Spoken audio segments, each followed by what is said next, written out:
कृष्णा राधे राधे। आप सभी का गीता क्लास में बहुत बहुत स्वागत है।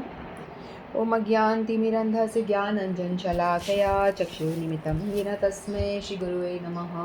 गुरुवे गौरचन्द्राय राधिकाय सदालये कृष्णाय कृष्णभक्ताय तद्भक्ताय नमो नमः। नमो विष्णुपादाय राधिकाय प्रियात्मने श्रीमद्भक्तिवेदान्त नारायणीति नामिने। श्री कृष्ण लीला कथने सुदाक्षम औदार्य माधुर्य गुणक्षुप्तम परम वरेण्यं पुरुषं महन्तं नारायणं तं शिरसा नमामि। श्री चैतन्य मनोभीष्टं स्थापितं येन भूतले स्वयं रूपः कदा मह्यं ददाति स्वपदान्तिकम्।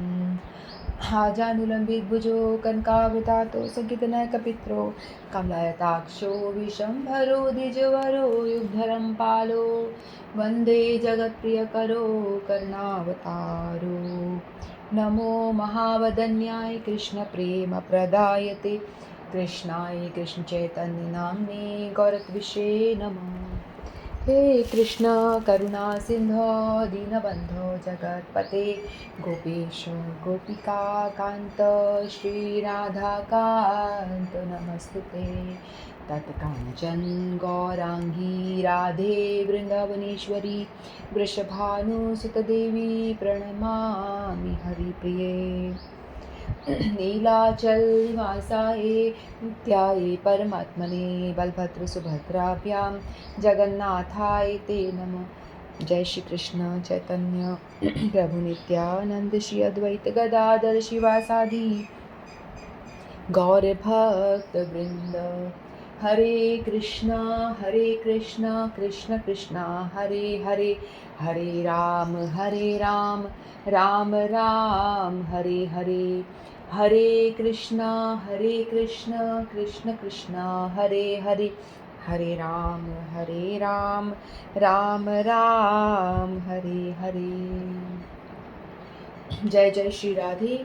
मैं सर्वप्रथम अपने परम आराध्यतम गुरुपाद पद्म नित्य लीला प्रविष्णु विष्णुपाद अष्टोत्तर श्री श्रीमद् भक्ति वेदांत नारायण गोसाई महाराज जी के चरणों में अनंत कोटि दंडवत प्रणाम करती हूँ। तत्पश्चात समस्त रूपानुगुरु परंपरा के चरणों मेरा अनंत कोटि दंडवत प्रणाम। आप सभी को मेरा यथा योग्य प्रणाम स्वीकारो। हरे कृष्ण। तो हम सभी श्रीमद् भगवद गीता का अध्ययन कर रहे हैं और हम अभी 12वें अध्याय में हैं, जिसका की शीर्षक है भक्ति योग। और ये बहुत ही इम्पोर्टेंट महत्वपूर्ण अध्याय है। तो 7 से लेके 12 जो अध्याय हैं ये भक्ति योग के हैं। तो अभी तक हमने 4 श्लोक पूरे कर लिए थे। तो इससे पहले इसमें सबसे पहले अर्जुन ने प्रश्न पूछा था कि जो आपकी सतत सेवा में सदैव तत्पर रहते हैं या अव्यक्त निर्विशेष ब्रह्म की पूजा करने वाले, यानी जो भक्ति योगी हैं या जो ब्रह्म ज्योति की पूजा करते हैं, या जो साकार रूप की पूजा करते हैं और जो निराकार रूप की पूजा करते हैं, इन दोनों में से कौन श्रेष्ठ है। तो सेकेंड श्लोक में भगवान ने बताया था तो मेरे भक्ति योग का पालन कर रहे हैं, जो मेरी साकार रूप की पूजा आराधना करते हैं, वही श्रेष्ठ हैं। फिर बाद में भगवान ने अब 3rd and 4th श्लोक में बताया था कि 3rd and 4th श्लोक में ज्ञान निष्ठा रखने वाले निराकार ब्रह्म के उपासक भी श्री कृष्ण को ही प्राप्त होते हैं। उन्होंने फिर ये बताया कि जो निराकार स्वरूप की पूजा करते हैं, उपासक है उनके, जो मेरे साकार रूप को नहीं मानते, उनको भी मेरी ही प्राप्ति होती है। ठीक है। तो अर्जुन के मन में ऐसा प्रश्न हुआ कि भाई तो फिर भक्ति योगी तो कैसे श्रेष्ठ होए, यदि जो निराकार हैं वो भी मुझे ही प्राप्त होते हैं, भगवान ने कहा था मुझे ही प्राप्त होते हैं वो, तो श्रेष्ठ कैसे होए भक्ति योगी। तो अभी इसी का जवाब भगवान आगे आगे बताएंगे। 3-4 में तो बता चुके भगवान, अब 5 में आगे इसको ही डिस्क्राइब करेंगे कि क्या इन दोनों में क्या डिफरेंस है, कैसे ये दोनों जो मार्ग हैं मुझे प्राप्त होते हैं। लेकिन वो जो प्राप्त भगवान ने इसलिए कहा था मुझे प्राप्त होते हैं क्योंकि जो ब्रह्म ज्योति है वो भी भगवान के शरीर से ही निकल रही होती है ना। तो इसीलिए भगवान का ही हिस्सा है जैसे सूर्यमंडल है, उसकी किरणें हैं, वो भी सूर्य नहीं होगा तो किरणें कैसे आएंगी। उसी तरह से यदि भगवान नहीं होंगे तो भगवान की ज्योति कहाँ से आएगी। तो इसलिए भगवान कहते हैं वो भी मुझे ही प्राप्त होते हैं, है ना। जिसका मैंने एक उदाहरण दिया था, जैसे कि जयपुर में मेरी सहेली कोई आ रही है जो गुजरात रहती है, तो वो आई है जयपुर, तो मैं बोलूँगी गुजरात से वो जयपुर आई है, मतलब वो हमारे यहाँ आई है, मेरे यहाँ आई है, मतलब मेरे घर नहीं आई है, मतलब जयपुर आई है। तो इसी तरह से भगवान कह रहे हैं कि वो मुझे ही प्राप्त होते हैं, लेकिन मेरे घर नहीं आते, गोलोक धाम नहीं पहुँचते वो लोग, उनका डेस्टिनेशन ये नहीं होता, लेकिन वो मेरी ज्योति तक पहुँचते हैं, ऐसा उनका कहने का मतलब था। ठीक है, तो हम 5वां श्लोक लेते हैं। क्लेशोऽधिकतरस्तेषाम् अव्यक्तासक्तचेतसाम् अव्यक्ता हि गतिर्दुःखं देहवृद्धिर्वाप्यते। जिन लोगों के मन परमेश्वर के अव्यक्त निराकार स्वरूप के प्रति आसक्त हैं, उनके लिए प्रगति कर पाना अत्यंत कष्टप्रद है। देहधारियों के लिए उस क्षेत्र में प्रगति कर पाना सदैव दुष्कर होता है। तो भगवान अब आगे बताएंगे। 3 और 4 में भी जो ज्ञान योगी है उनके बारे में ही बताया था, अब आगे उनके विषय में ही भगवान चर्चा करेंगे कि क्या डिफरेंस है ना। लेकिन जो लोग अपनी इंद्रियों को वश में, अध्यात्मवादियों का समूह जो परमेश्वर के अचिंत्य अव्यक्त निराकार स्वरूप के पथ का अनुसरण करता है, ज्ञानी योगी कहलाता है। जो व्यक्ति भगवान की भक्ति में रत रहकर पूर्ण कृष्ण भावनामृत में रहते हैं, वे भक्ति योगी कहलाते हैं। यहाँ पर ज्ञान योग तथा भक्ति योग में निश्चित अंतर बताया गया है। यहाँ मतलब डिफरेंस बिटवीन, स्कूल में पढ़ते थे ना, difference between this and this, तो वैसे यहाँ पर ज्ञान योगी और भक्ति योगी के बारे में भगवान डिफरेंस बताएंगे। ठीक है, तो ज्ञान योग का पार्थ यद्यपि मनुष्य को उसी लक्ष्य तक पहुँचाता है, किंतु है अत्यंत कष्ट कारक, जबकि भक्ति योग भगवान की प्रत्यक्ष सेवा होने के कारण सुगम है और देहधारी के लिए स्वाभाविक भी है। जीव अनादि काल से देहधारी है। तो हम इसको एक एक करके देखते हैं। तो मतलब डिफरेंस बताएंगे कि ज्ञान योग और भक्ति योग का जो मार्ग है इसमें क्या अंतर है। तो सगुण उपासना की सुगमताएं, सगुण उपासना यानी भक्ति योग। ठीक है, तो उपास्य तत्व के सगुण साकार होने के कारण साधक के मन इंद्रियों के लिए भगवान के स्वरूप नाम लीला कथा आदि का आधार रहता है। जो भगवान का सगुण रूप की उपासना करता है, निर्गुण रूप जिसका कोई रूप नहीं है, सगुण यानी जिसका रूप है, तो उनका यदि जो साधक उपासना कर रहा है, जैसे हम लोग कर रहे हैं भक्ति योग का पालन, यानी भगवान का विग्रह हमारे घर में हम विराजमान करते हैं, उनको दर्शन करते हैं, उनको नहलाते धुलाते हैं, करते हैं ना, तो उनके पास में भगवान का एक स्वरूप होता है। जो भक्ति योगी होती है उनके पास में भगवान का एक स्वरूप हमें दिखाई देता है विग्रह के फॉर्म में। तो उनके नाम, भगवान का नाम है, उनकी लीलाएं होती हैं, उनकी कथा है ना। किसी का रूप होगा तो उसी के विषय में अपन बात कर सकते हैं, किसी का रूप होगा तो उसके विषय में हम, उसकी लीला भी होती है, उसका नाम भी होता है, उसकी कथा भी होती है, तो उस तरह से उसका एक आधार होता है, उसकी पूजा करने का एक आधार उनको मिलता है कि भगवान का नाम, भगवान कृष्ण, राधा कृष्ण, उन्होंने क्या क्या लीलाएं करी बचपन में, बड़े होकर, है ना। तो इस तरह से हम उनकी लीला कथा का आधार लेकर के भक्ति में प्रोग्रेस करना बहुत ईजी हो जाता है। और वहीं उपास्य तत्व के निर्गुण निराकार होने के कारण साधक के मन इंद्रियों के लिए कोई आधार नहीं रहता। आधार न होने के कारण इंद्रियों के द्वारा विषय चिंतन भी अधिक संभावना रहती है।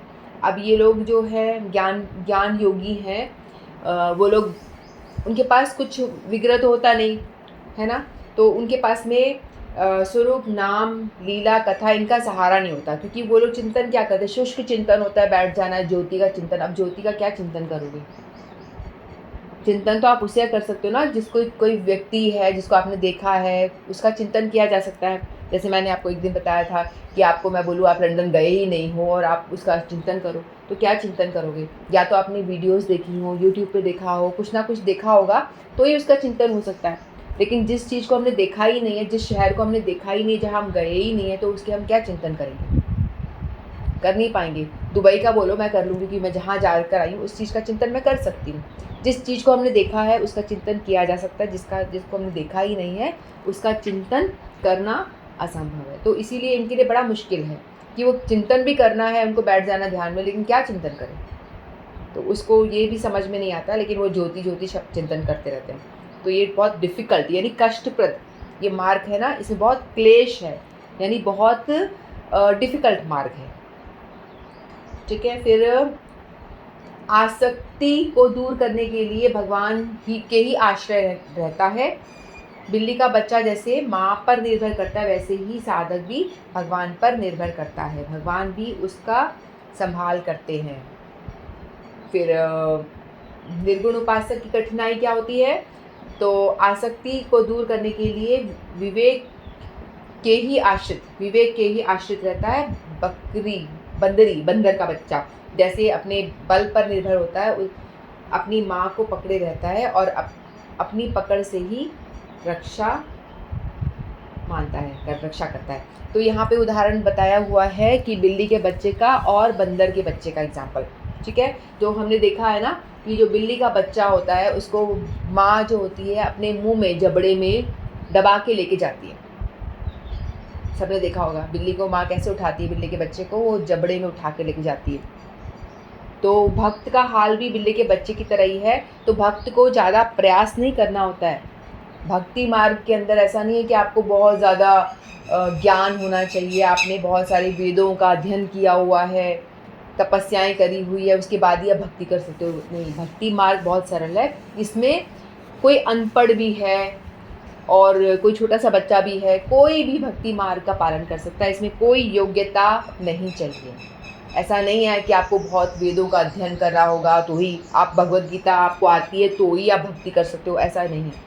भगवद गीता हम पढ़ रहे हैं जानने के लिए, अपने मार्ग को ठीक से मतलब चीज़ों को जान पाएँ और अच्छे से फॉलो कर पाएँ। इसलिए यदि हमें पढ़ना लिखना नहीं आता तो क्या हम नहीं पढ़ सकते। भक्ति मार्ग इतना सरल सुगम है। एक दफ़ा एक दक्षिण भारतीय कथा, एक व्यक्ति था, तो उसके गुरु ने उसको आदेश दिया कि आप, सत्य घटना है, आदेश दिया कि आप रोज़ गीता पढ़ा करो। तो वो व्यक्ति जो था, जैसे गुरु ने बोला कि मंदिर के प्रांगण में आप बैठो और रोज़ गीता पाठ करो, तो वो रोज़ गीता जी लेकर के बैठ जाता था और उसको पढ़ना आता नहीं था, तो वो उल्टा गीता को भी उल्टा लेकर के पढ़ रहा है। तो लोग उसका मजाक उड़ा रहे हैं कि तुझे पढ़ना लिखना नहीं आता तो क्यों गीता खोल के बैठा हुआ है। तो लोग मजाक उड़ाते रहते थे रोज़, लेकिन वो तो भी लेके बैठा रहता था रोज़ और रोता था, बैठे बैठे रोता था। तो फिर उसको जब पूछा गया, एक दफ़ा चैतन्य महाप्रभु आते हैं, रोज़ मजाक उड़ा रहे हैं, वो इग्नोर कर रहा है और बैठ के अपना खोल के कुछ पढ़ने का प्रयास कर रहा है, पढ़ना नहीं आता उसको। तो एक दिन चैतन्य महाप्रभु वहाँ पे आते हैं, बोलते हैं कि तुम यहाँ बैठे हो और ये देखकर क्यों रो रहे हो और उल्टी पकड़ रखी है। तो कहते हैं कि मुझे पढ़ना नहीं आता इसलिए मैं उल्टा पकड़ा है मैंने, और मैं रो इसलिए रहा हूँ क्योंकि मैं देख रहा हूँ कि हमारे भगवान कितने कृपा की मूर्ति है वो। देखो हमारे भगवान भक्त का रथ चलाने को तैयार हो गए, मतलब भक्त जो उनका है उसके लिए रथ भी हाँक रहे हैं। कौन, मतलब उनकी नौकरी कर रहे हैं। मेरे को ये फ़ोटो देख करके मुझे रोना आ जाता है। और हमारे भगवान कितने कृपालु हैं, जो पूतना उनको मारने आई थी विष लगा करके, उसको भी उन्होंने अपनी माता की गति प्रदान कर दी। तो हमारे जो भगवान है कितने दयालु हैं, ये सोच सोच के मुझे रोना आता है। चैतन्य महाप्रभु कहते हैं कि गीता पढ़ना तेरा ही सार्थक है, क्योंकि भक्ति योगी वो होते हैं जो प्रेम से भगवान से जुड़े होते हैं, भगवान से वो उनके प्रेम शरणागत। भक्ति योगी के लिए क्या ज़रूरी चीज़ है, शरणागति चाहिए, है ना। तो बोले कि तेरा गीता पढ़ना ही सार्थक है, क्योंकि तू भगवान को समझ रहा है, चाहे तुझे उल्टा पढ़ना है। फिर वो पूछते हैं कि तू यहाँ क्यों बैठा है, लेकिन तेरे को पढ़ना नहीं आता तो पढ़ क्यों रहा है। बोलते हैं मेरे गुरु ने मुझे आज्ञा दी है कि रोज़ पढ़ना है और मंदिर में बीच में बैठ के ही पढ़ना है, अलग बैठ के नहीं पढ़ना कि जहाँ तुझे कोई ना देखे, ऐसे नहीं पढ़ना। इसलिए बस मैं तो सिर्फ शरणागत होकर, अपने गुरु का शरणागत होकर के जो मेरे गुरु ने मुझे आज्ञा किया वही पालन कर रहा हूँ बस। और मुझे कुछ नहीं पता, मुझे पढ़ना नहीं आता, मुझे कुछ नहीं पता क्या लिखा है, बस मैं तो मेरे गुरु के शरणागत होकर के, उन्होंने बोला है तो मैं गीता खोल के बैठ जाता हूँ बस। तो महाप्रभु इतने खुश हो जाते, चैतन्य महाप्रभु कहते हैं कि तेरा ही गीता पढ़ना सार्थक है, चाहे तुझे एक शब्द समझ में ना आया हो। तो ये भक्ति मार्ग की बात है। तो भक्ति मार्ग में क्या होता है, भगवान बिल्ली के बच्चे की तरह है। बिल्ली का बच्चा जो है उसको अपने आप से कुछ नहीं कर पाता, या छोटे बच्चे की तरह है। घर में एक छोटा बच्चा होता है ना, वो कुछ नहीं कर पाता, माँ माँ माँ माँ करता है, तो माँ उसकी तरफ हमेशा देखती रहती है कि ये बेटा, ये छोटा वाला कुछ नहीं कर पा रहा, इसको कपड़े पहनाओ, इसको खिलाओ तो खाएगा, नहीं तो ये भूखा रह जाएगा, इसको एक एक कोर मुँह में ठूसनी पड़ती है तभी ये पेट भरता है इसका, नहीं तो ये खाएगा ही नहीं। और बड़ा बच्चा, माँ बोलती ठीक है बड़ा तो समझदार है, अपने आप अपना काम कर लेगा, उसको खिलाने की ज़रूरत नहीं है, थाली दे दो वो खा लेगा अपने आप से, उसको कपड़े दे दो, पानी रख दो, नहा लेगा अपने आप से। तो बड़ा बच्चा जो है वो ज्ञानी है, ज्ञानी भक्त है, वो अपने ज्ञान के बल पे अपने आप मतलब कोशिश करता है, भगवत प्राप्ति की कोशिश करता है वो ज्ञान के बल पे। लेकिन जो भक्त है वो छोटा वाला बच्चा है, जो भगवान अपनी माँ पे आश्रित है, जो भगवान पे आश्रित है, और भगवान उंगली पकड़ के चलाएंगे तो चलूँगा, नहीं तो मैं नहीं चलूँगा। तो भक्त जो होता है रोता रहता है, बस मुझे जो प्रॉब्लम है रोना शुरू कर देगा, बचाओ भगवान बचाओ बचाओ, इस तरह से। तो भक्त जो है भगवान का छोटा वाला बच्चा है, और पुकारता रहेगा, भगवान का नाम पुकारता रहेगा, माँ माँ माँ माँ। तो माँ बोली क्या बात है, बोल बेटा। तो वैसे ही भक्त जो है भगवान का नाम निरंतर पुकारता रहता है। तो भगवान पीछे मुड़ के देखते हैं, क्या परेशानी है तेरी, क्यों बुला रहा है। तो हम लोग हरि नाम माला जब जो कर रहे होते हैं ना, वो भगवान को पुकारना है हमारा, और ऐसे पुकारो कि हमारी पुकार वो सुन ले। जैसे माँ माँ बच्चा चिल्ला रहा है तो उसकी पुकार माँ सुनती है ना, भाई परेशानी क्या है बता। वैसे ही इस विरह यानी तरीका ये होता है माला करने का, जो हम नहीं करते। प्रोसेस यही है कि इस ना विरह से करना चाहिए कि आप कहाँ हो, हम आपके धाम आना चाहते हैं, हम यहाँ कहाँ मृत्यु लोग में फंस गए हैं, कितना कष्ट है, इस भाव से पुकारो ताकि भगवान पलट के देखे कि क्या परेशानी है तुझे। तो इसी तरह से हम लोग को भक्त को होना चाहिए, एक छोटे बच्चे की तरह होता है भक्त। और जो ज्ञानी भक्त है वो बहुत मेहनत करता है, बेचारे को इतना काम करना पड़ता है, सारा काम खुद ही करना पड़ता है। वो एक बड़े बच्चे की तरह है जिसकी तरफ माँ देखती नहीं, हाँ वो कर लेगा अपने आप, भगवान उसकी तरफ देखते नहीं है, इसलिए अपने ज्ञान पे भरोसा है, वो कर लेगा। और यहाँ बिल्ली का बच्चा और बंदर का बच्चा का उदाहरण दिया हुआ है। बिल्ली का बच्चा भगवान उसको जैसे बिल्ली अपने बच्चे को मुंह में लेके जाती है, उस तरह से अब सारा काम वो खुद करती है वैसे। लेकिन बंदर का जो बच्चा होता है, आपने देखा होगा, जो बंदर का बच्चा है वो खुद से माँ को पकड़ता है, माँ उसको नहीं पकड़ती। बिल्ली मुंह में पकड़ती है, लेकिन बंदर का जो बच्चा है ना, उसको बच्चा खुद पकड़ता है माँ को। यदि वो गिर गया ना, उसका पकड़ छूट गई तो वो उठाएगा भी नहीं, बंदर उठाएगी भी नहीं, बंदरिया छोड़ देगी, जा गिर गया तो गिर गया, उठाएगी भी नहीं। तो वो अपने प्रयास से पकड़ के रखता है अपनी माता को। लेकिन बिल्ली के बच्चे को माँ स्वयं पकड़ती है और लेके जाती है सुरक्षित स्थान पे। ठीक है, तो ऐसा ये उदाहरण है। तो ये जो मार्ग है बिल्ली के बच्चे वाला मार्ग है, और जो निर्गुण उपासना का मार्ग है वो आसक्ति को दूर करने के लिए, यानी वो अपनी आसक्तियों से दूर भागता है कि मैं मेरी इंद्रियों को वश में करूं, कहीं मेरी इंद्रियां कहीं आसक्ति में ना फंस जाएं, मैं अलग जाके बैठ जाता हूँ, दूर भागता हूँ, जंगल में चला जाता हूँ जहाँ कोई आसक्ति मेरे आसपास ना आए। नहीं नहीं मुझे अच्छा नहीं खाना, नहीं मुझे दूर रहना, वैराग्य धारण करना, इस तरह से। तो वो अपनी आसक्तियों से दूर भागता है अपने प्रयास पे, अपने बल पे, बंदर की बच्चे की तरह अपने बल पे वो भरोसा करता है, अपनी माँ को पकड़े रहता है, और अपनी पकड़ से ही अपनी रक्षा करता है। अपने बल पे भरोसा है कि मैं अपना आसक्ति को दूर, अपनी इंद्रियों को आसक्ति से दूर भगाने का प्रयास मैं अपने बल पे करूँगा। और वो होता है बहुत डिफ़िकल्ट, बहुत क्लेशकर। हमने देखा है ना, जो ज्ञानी भक्त वगैरह विश्वामित्र जी थे, जिन्होंने बहुत तपस्या करी, लेकिन थोड़ी देर में मेनका आती है, छम छम छम छम करके नाचना शुरू करती है, वहीं वो फिसल जाते हैं, है कि नहीं। तो ऐसे हमने कई सारे उदाहरण देखे जो ज्ञानी भक्तों के हैं। कौन से वो थे ऋषि मुनि, वो भी अपने इंद्रियों को आसक्ति में फंसना जाए तो पानी के अंदर, यमुना जी के अंदर चले जाते हैं, वहाँ जाकर के उपासना करते हैं, हज़ारों साल वो करते हैं तपस्या, जिससे कि कोई आसक्ति नज़र ना आए वहाँ पे। क्योंकि कोई इंद्रिय भोग दिखेगा ही नहीं तो भोग में कैसे लिप्त होंगे। प्रयास कर रहे हैं वो हज़ारों साल, और वही वो दो बछड़ियों का संभोग करते देखते हैं तो वो बोलते हैं जा रहा हूँ मैं तो शादी करूँगा। फिर 50 शादियाँ करते हैं। तो उनका गिरने का इतना संभावना होती है ज्ञानी भक्तों का। लेकिन जो ये है भक्त, वो अपना आराम से इंद्रियों को भगवान की सेवा में लगा देता है। अपनी इंद्रियों को भगवान की सेवा में लगा देते तो कोई कष्ट होता ही नहीं, कोई क्लेश ही नहीं होता, कोई परेशानी की बात ही नहीं है। ये है। तो अज्ञान रूप अंधकार को भगवान ही मिटा देते हैं। जैसे भगवान गीता के चतुश्लोकी गीता में बताया ना भगवान ने, तेषामेवानुकंपार्थम अहम ज्ञान जमतमनाश्यामि यतभावस्तो ज्ञानदीपेन भास्वता। 10.11 में भगवान ने बताया कि यदि जो भक्त है उसके हृदय में बहुत सारा अंधकार भी रह जाता है, कुछ आसक्ति रूपी अंधकार भी है, तो मैं उसको ज्ञान का दीपक उसके हृदय में जलाता हूँ और उसका अंधकार दूर कर देता हूँ। ऐसा भगवान कहते हैं। भगवान हेल्प करते हैं, भगवान खुद हेल्प करते हैं। और वहाँ पे उल्टा, और जो तत्व ज्ञान की प्राप्ति स्वयं करता है, जो ज्ञानी भक्त है वो अपने तत्व ज्ञान की प्राप्ति करने के लिए खुद ही प्रयास करता रहता है, उसकी भगवान हेल्प नहीं करते। जैसे मम्मी हेल्प नहीं करती ना, वैसे भगवान भी नहीं करते हैं। तो इनका उद्धार भगवान स्वयं करते हैं, भक्तों का भगवान स्वयं उद्धार करते हैं। और इनका जो उद्धार है ज्ञानी भक्त लोग, ये अपना उद्धार निर्गुण तत्व की प्राप्ति स्वयं करते हैं, अपना प्रयास खुद करते हैं।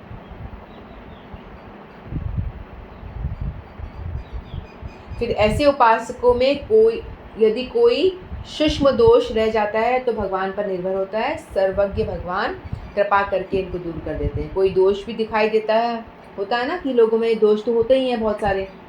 यदि कोई दोष दिख भी रहा है तो उसको भगवान उसकी हेल्प करते हैं और उसको खुद ही दूर कर देते हैं। ऐसे उपासकों में यदि कोई कमी रह जाती है तो कमी को ठीक ठीक पहचानने में भी कठिनाई होती है। और ज्ञानी भक्तों के में क्या होता है, यदि कोई कमियां रहती है तो उसको खुद ही फाइंड आउट करना है कि मुझ में क्या प्रॉब्लम है, मैं कैसे इसको ठीक करूं। उसको पहले तो फाइंड आउट करो प्रॉब्लम को, फिर कमी को ठीक ठीक पहचान लेने पे उसे दूर करना और भी मुश्किल, कैसे दूर करूं, है ना। और भक्त जो है उसमें कुछ गड़बड़ रहती है। जैसे कि एग्ज़ामिनेशन हुआ, आपका एग्ज़ाम में आपके नंबर आए हैं 95 नंबर आए आपके, 100 में से 95 आपको मिले, तो ग्रेस मार्क्स, भगवान चलो ठीक है 5 मार्क्स मैं अपनी तरफ से दे देता हूँ, पास, फुल मार्क्स चलो। और यहाँ पे ज्ञानी भक्त जो है वो अपनी प्रयास करके बेचारा मेहनत करके नंबर लेकर के आया है, जितने भी लाया है, 90 लाया है मान लो, तो जितने बाकी बच्चे वो पहले ढूंढेगा मेरी गलती कहाँ थी, क्या हुआ मुझसे, और फिर मेहनत करेगा, तब जाके उसको फुल स्कोर मिलेगा। और 90 तो पहुंच ही नहीं पाएगा, वो 30-30 तक ही पहुंच पाएगा, इतना ही उसका स्कोर हो पाएगा, क्योंकि उसकी मेहनत बहुत ज़्यादा है। ज्ञानी भक्तों की मेहनत बहुत ज़्यादा है, और जो भक्ति मार्ग वाले उनका जो उपासना बहुत ईजी हो जाती है। ऐसे उपासक भगवान को परम कृपालु मानते हैं भक्ति मार्ग वाले, अतः उनकी कृपा के आश्रय से वे सब कठिनाइयों को पार कर जाते हैं। यही कारण है कि उनका साधन सुगम हो जाता है और भगवत कृपा के बल से ही शीघ्र ही भगवत प्राप्ति कर लेते हैं। कठिनाइयों को इजीली वो पार कर पाते हैं। और जो निर्गुण उपासक है, निर्गुण यानी जो साकार नहीं है, गुण भी नहीं है, आकार ही नहीं है तो गुण क्या होगा, तो ऐसे उपासक उपास्य तत्व को निर्गुण निराकार मानते हैं। उपास्य तत्व यानी वो जो पूजा जिसे कर रहे हैं वो उनका कोई गुण नहीं है, कोई आकार नहीं है, कोई रूप नहीं है, उसकी उपासना कर रहे हैं। अतः उन्हें भगवान की कृपा का वैसा अनुभव नहीं होता। वे तत्व प्राप्ति में आने वाले विघ्नों को अपनी साधना के बल पर ही दूर करने में कठिनाई का अनुभव करते हैं। उनको प्रॉब्लम होती है, अपनी इंद्रियों को कंट्रोल करना बहुत मस्ट है, उनको ज़रूरी है, लेकिन उनको कंट्रोल करना डिफ़िकल्ट होता है बहुत ज़्यादा। तो फलस्वरूप तत्व की प्राप्ति में भी उन्हें विलंब होता है और बहुत टाइम लगता है तत्व की प्राप्ति में। तत्व की प्राप्ति क्या है उनकी, उनका डेस्टिनेशन क्या है, ब्रह्म ज्योति में लीन होना, ये है उनका। इतना तपस्या अध्ययन वगैरह करते हैं और ब्रह्म ज्योति में लीन होना चाहते हैं वो लोग। तो ठीक है, तो सगुण उपासक की सुगमताएं जो हम चर्चा कर रहे हैं, इस साधन में विवेक और वैराग्य की उतनी आवश्यकता नहीं होती जितनी प्रेम और विश्वास की, है ना। जैसे मैंने पहले वाला गीता वाला एग्जाम्पल जो आपको दिया था, तो उसमें विवेक बुद्धि नहीं भी है, उल्टा पकड़ा है बुक का तो कोई बात नहीं, वैराग्य भी नहीं है तो भी इसकी ज़्यादा ज़रूरत नहीं है, न वैराग्य की ज़रूरत है न दिमाग की, अब विवेक की इतनी ज़रूरत है। लेकिन वहाँ पे क्या ज़रूरत है, प्रेम की और विश्वास की। भक्ति मार्ग में आपको शरणागति, भगवान पे पूर्ण शरणागति होनी चाहिए, प्रेम होना चाहिए भगवान से, ये बहुत ज़्यादा इम्पोर्टेंट है ना। भगवान पे श्रद्धा, भगवान जो गीता में कह रहे हैं वो सत्य कह रहे हैं, सत्य कह रहे हैं। जो हम पढ़ रहे हैं वो सत्य बात है, पूर्ण श्रद्धा है। और यदि जो ज्ञानी भक्त होगा वो पढ़ेगा तो सही, जान लेगा, उसको इतनी श्रद्धा नहीं होगी, वो मानेगा नहीं, भक्ति योग को पालेगा भी नहीं। गीता ज़रूर पढ़ेगा लेकिन भक्ति योग का वो पालन नहीं करेगा क्योंकि श्रद्धा नहीं है। यह साधन पात्र बनने पर ही तत्व को प्राप्त कर सकेगा। पात्र बनने के लिए विवेक और तीव्र वैराग्य की आवश्यकता है। इसको मतलब अपना प्रयास पे भरोसा है, अपने बल पे भरोसा है, अपनी पढ़ाई पे, अपनी जो शास्त्र अध्ययन पे ज़्यादा भरोसा है। फिर भक्ति मार्ग में, इस मार्ग में साधक को भक्तों का संग भी प्राप्त होता है। और हमारे यहाँ पर देखो बहुत अच्छी बात यह है कि भक्ति मार्ग में भक्तों के संग से प्रगति की जाती है। और वैराग्य मार्ग में, इस मार्ग में व्यक्ति को एकांतवास ही सहन करना पड़ता है। एकांत में चले जाओ। जो वैरागी है वो जंगल जाएगा, आसक्ति से दूर भागेगा। मुझे आसक्ति से दूर भागना है, इसे चलो जंगल में एकांतवास करो। इसका एग्जाम्पल हम देखते हैं। जो भरत महाराज जो थे ये चले गए थे जंगल में उपासना करने के लिए, है ना। और वहाँ करते करते उनके पास में कोई था ही नहीं, एकांत रहते थे और उनको पता ही नहीं चला कि उनसे क्या गड़बड़ हो रही है। उन्होंने जब देखा वो तो अपना अच्छा कर रहे हैं, अपने हिसाब से सब सही चल रहे हैं। वो कथा आप लोगों को पता ही, मैं दोबारा नहीं रिपीट कर रही। जो भरत हिरण का बच्चा मर रहा होता है तो उसको बचाते हैं, वो अपनी साधना कर रहे होते हैं और हिरण का बच्चा मरते हुए देखते हैं तो उसको लेकर के आ जाते हैं, उसको बचाने का प्रयास करते हैं। बचाने का प्रयास करते करते वो अपनी तरफ से ठीक कर रहे हैं, प्रयास करते करते कोई उनके साथ में यदि कोई होता तो उन्हें बताता कि तू क्या कर रहा है, तू अपना राजमहल, राजा, अपनी रानी, अपने पूरा पुत्र परिवार सब छोड़ करके यहाँ पर आया है और इस बच्चे से आसक्त हो रहा है। कोई उन्हें बताने वाला नहीं था, कोई टोकने वाला नहीं था। तो इसीलिए क्या हुआ उनका, उन्होंने दोबारा उस हिरण के बच्चे में अपना घर छोड़ करके अपना नया घर हिरण के बच्चे के साथ में उन्होंने बनाया और उसको पालने पोसने में लग गए और अपना भजन का कर दिया उन्होंने पूरा बंटाधार। फिर उनको नेक्स्ट लाइफ क्या हुई, अंतकाले च मामेव स्मरण मुक्त्वा कलेवरम यह त्याची मद्भावम मद्भक्त। ये जो श्लोक है कि लास्ट में उनको हिरण का स्मरण आया। जब उन्होंने शरीर को त्यागा, हिरण का स्मरण आया लास्ट मोमेंट पे, तो उनको हिरण योनि में जाना पड़ा। भगवान बताते हैं ना, जो स्मरण करके मरोगे वही उसी योनि में जाना पड़ेगा। तो उनको हिरण बनना पड़ा। लेकिन यदि वो भक्तों के संग में होते तो कोई उनको टोक के बता देता कि भाई गलत कर रहा है, इस हिरण को छोड़कर आ जा और भजन में लग अपने। कोई होता ही नहीं। एकांतवास में आपको बहुत मेहनत करनी खुद ही पड़ती है और आप गलत जा रहे हो तो कोई आपको टोकने वाला नहीं है। फिर आपको उनका पूरा जन्म खराब हुआ, हिरण का जन्म लिया उन्होंने। फिर दोबारा नेक्स्ट लाइफ में फिर उनको ये ज्ञान रहा कि मुझसे क्या गड़बड़ हुई थी, अब मैं किसी आसक्ति में नहीं फंसने वाला, इस तरह से। और भक्तों के संग में क्या होता है, भक्त यदि गलती कर रहा भी होता है तो दूसरा भक्त उसे टोक देता है। एग्जाम्पल हम अपने ये जो गूगल मीट में हम देख पा रहे हैं कि कोई गड़बड़ करता है तो एक दूसरे को टोक देते हो। मेरे को तो कुमुद ने टोका था, मुझे बड़ा अच्छा लगा था। हम तो आ रहे हैं, टीचर नहीं आ रही है। तो इस तरह से एक दूसरे को टोक देते हैं तो उससे बहुत फ़र्क पड़ता है। फिर अपन क्या होते हैं, थोड़ा रेगुलर हो जाते हैं चीज़ों में। तो इसीलिए भक्तों का संग जो है बहुत ज़्यादा इम्पॉर्टेंट है कि भक्त यदि गड़बड़ कर भी रहा है तो दूसरा टोकेगा, क्या कर रहा है भाई तू, मंगल आरती में नहीं आ रहा, क्या कर रहा है भाई तू, इतनी देर तक सो रहा है, क्या चल क्या रहा है तेरा, भगवान को भोग भी नहीं लगा रहा है ना। इस तरह से एक दूसरे को टोकने से क्या होता है, हम लोग लाइन पे आ जाते हैं। हम लोगों को बहुत डर बहुत कम है। लोग बाग टोक टोक के आपको लाइन पे ले ही आते हैं। एक छोड़ देगा तो दूसरा आ जाएगा बोलने, दूसरा छोड़ देगा तो तीसरा नहीं छोड़ेगा आपको, है ना। तो इसलिए भक्तों का जो मार्ग है बहुत इजी है। इस मार्ग में साधक को भक्तों का संग मिलता है और संग से हम सीखते भी हैं। गलती कर रहे हैं वहाँ पे भी हम लोग वो होते हैं, लेकिन हम संग से सीखते भी बहुत ज़्यादा हैं, ठीक है। क्योंकि हम एक दूसरे को संग से ही तो हम सीख रहे हैं। संग बहुत इंपॉर्टेंट है। अब अपन जुड़ रहे हैं, एक दूसरे से सीखने को हमें मिल रहा है। तो भक्तों का संग बहुत इंपॉर्टेंट चीज़ है। फिर जो भक्ति मार्ग में परम सत्य को व्यक्ति मानकर साकारवादी लोग भगवान के साथ संबंध स्थापित कर लेते हैं।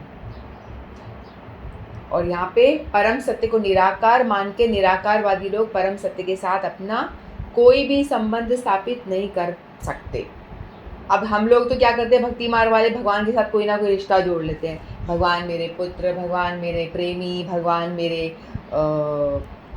मैं दास, मेरे प्रभु, मेरे मेरे मैं उनका पिता, वात्सल्य, यहाँ तक कि भगवान अपने बच्चा भी बना लेते हैं, बालक बना लेते हैं। तो इतने सारे रिलेशन से हम जोड़ लेते हैं उसके साथ, भगवान के साथ में हम व्यवहार ऐसे ही करते हैं जैसे कि एक सामान्य अपने घर के जन की तरह, जन के साथ करते हैं।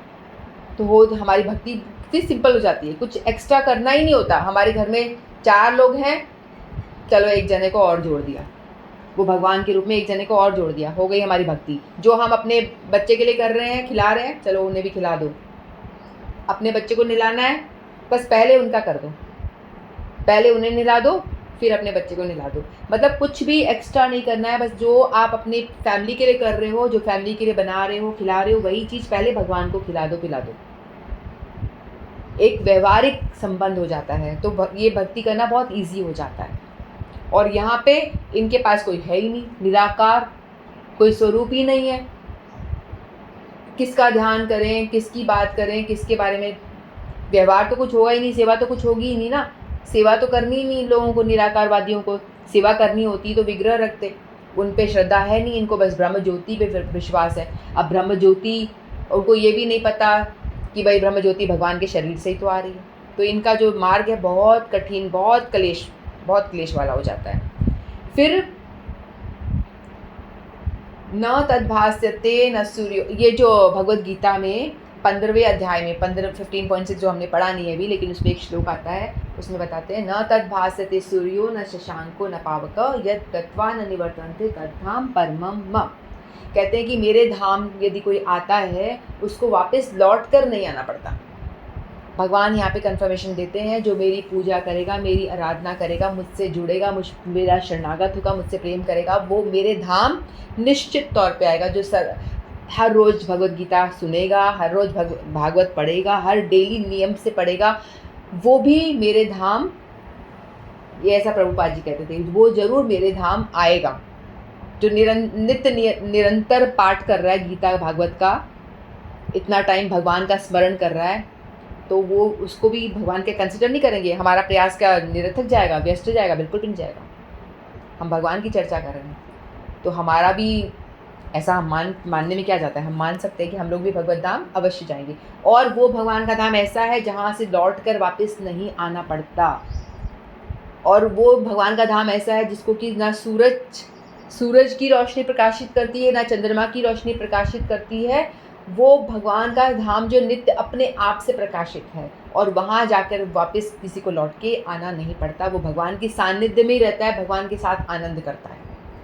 वहाँ ना दुख है, ना कष्ट है, ना जन्म मृत्यु जरा व्याधि मृत्यु भी नहीं होती, ना जरा ना जन्म, कुछ नहीं। हमेशा भगवान की जैसा नवीन शरीर मिलेगा आपको। यदि वहाँ पहुँच गए तो एकदम यंग बॉडी रहेगी आपकी हमेशा, और स्पिरिचुअल बॉडी, जिससे कि भगवान की सेवा करनी है, वहाँ पे भी करनी है, यहाँ भी करनी है। जी पूज्यपाद श्रीधर महाराज जी कहते हैं कि जो हमारा मठ बना हुआ है ना, उनके मुँह से मैंने सुना, वो कहते हैं कि जो हमारा मठ बना हुआ है ना, यहाँ पे हम साक्षात भगवान को, जो विग्रह है, देखते हैं कि भगवान साक्षात बैठे हैं, और हम सारे जो हैं तिलक कंठी डाल कर आए हुए हैं। वो अपने आप को भी कह रहे थे भगवान, हम सभी लोग मंजरियाँ सखियाँ हैं, और हम लोग यहाँ पे प्रैक्टिस कर रहे होते हैं कि कैसे सुबह भगवान को उद्धापन करना, उठाना है। मंगल आरती में भगवान को, राधा कृष्ण सो रहे हैं तो उनको उठाना है, मंगला उत्थापन करके उठाना है, फिर उनको भोग लगाना है, फिर उनकी आरती करनी है, फिर उनकी सेवा करनी है। ये जो यहाँ पर हमारा चल रहा है, ये प्रैक्टिस है। उस श्लोक में जाकर भी यही करना है, लेकिन वहाँ पे भी सेवा करनी है। भक्त जो होता है सेवा करता है।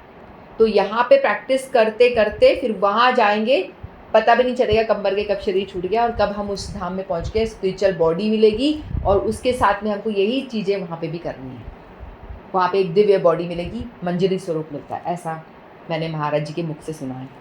तो ये बहुत ही ईजी और बहुत आसान मार्ग है।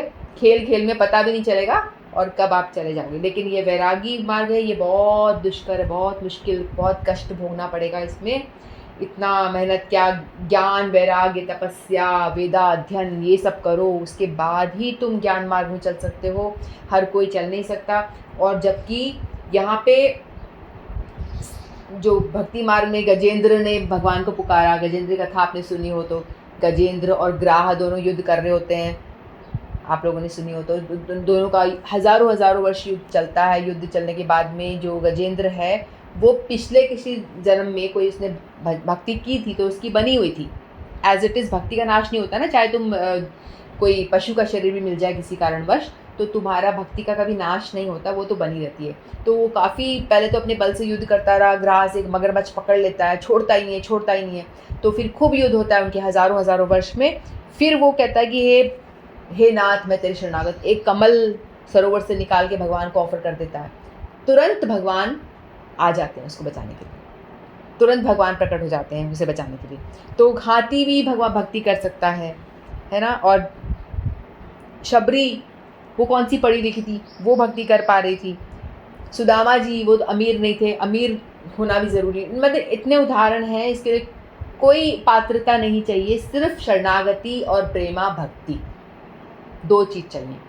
आप शरणागत हो, आपके अंदर प्रेमा भक्ति है तो आप भक्ति कर सकते हो। लेकिन इसके लिए ज्ञान मार्ग पे चलने के लिए आपको बहुत मेहनत है, आपको वेदाध्ययन सभी कुछ पढ़ना पड़ेगा, तपस्या करना पड़ेगा खुद के बल पे। तो भी आप कहाँ तक पहुँचोगे, आपको क्या मिलेगा, आप ब्रह्म ज्योति तक पहुँचोगे।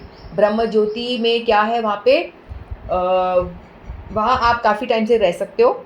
जैसे पुण्य करने वाले स्वर्ग पहुँचते हैं, स्वर्ग में आपका पुण्य खत्म हुआ, वापस नीचे आ जाते हो। लेकिन ब्रह्म ज्योति वाले पुण्य के आधार पे नहीं, अपने वेद तपस्या इनके आधार पे जाते हैं और वो साधना के बल पे ऊपर पहुंचते हैं। फिर वो ब्रह्म ज्योति में जाते हैं, वहाँ पे घूमते रहते हैं, कुछ भी समझ नहीं आता, करना क्या, सेवा तो करनी नहीं है।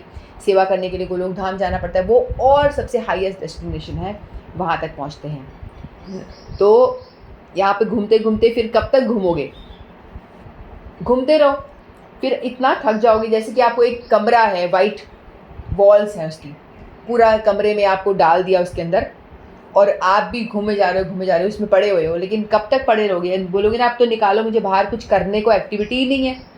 इस कमरे के अंदर पूरी दीवार, सफ़ेद सफ़ेद दीवारें हैं, इसमें मैं आराम से हूँ, लेकिन मैं करूँ क्या, कोई एक्टिविटी तो हो करने के लिए, व्यक्ति बोर हो जाएगा। तो आत्मा का जो वो है धर्म, सेवा है। जीवेरे स्वरूप और कृष्णेरे नित्य दास, सेवा का धर्म है, कृष्ण का दास। तो लेकिन उसके पास एक्टिविटी नहीं है, तो वो खुद ही नीचे आएगा अपने आप से, और फिर वो दोबारा से भी अध्ययन करेगा, दोबारा से ये करेगा, फिर दोबारा यदि वहीं पहुंचना है तो यही करता रहेगा। लेकिन यदि उसकी भाग्य अच्छे हुए, उसके कुछ सुकृतियाँ बनी, तो उसको कई शुद्ध भक्त का संग मिल जाएगा, तो वो बहुत स्पीड में प्रगति कर लेगा, क्योंकि उसने ज्ञान तो अर्जित किया हुआ ही है, उसके पास में है ऑलरेडी। लेकिन जैसे ही शुद्ध भक्त का संग करेगा तो उसको पता चलेगा कि हमको शरणागत भगवान का होना है। फिर वो भगवान की शरणागत होगा, भगवान कृष्ण की पूजा करेगा, तो फिर वो फटाफट गोलोक धाम पहुँचेगा। अदरवाइज़ तो फिर ब्रह्म ज्योति तक ही जाके वापस लौटेगा, फिर वापस ब्रह्म ज्योति, यही उसकी डेस्टिनेशन है। तो बताया है यहाँ पे कंपैरिजन करके कि जो ब्रह्म ज्योति है वहाँ तक पहुँचना बहुत कलेशकर है, मुश्किल है।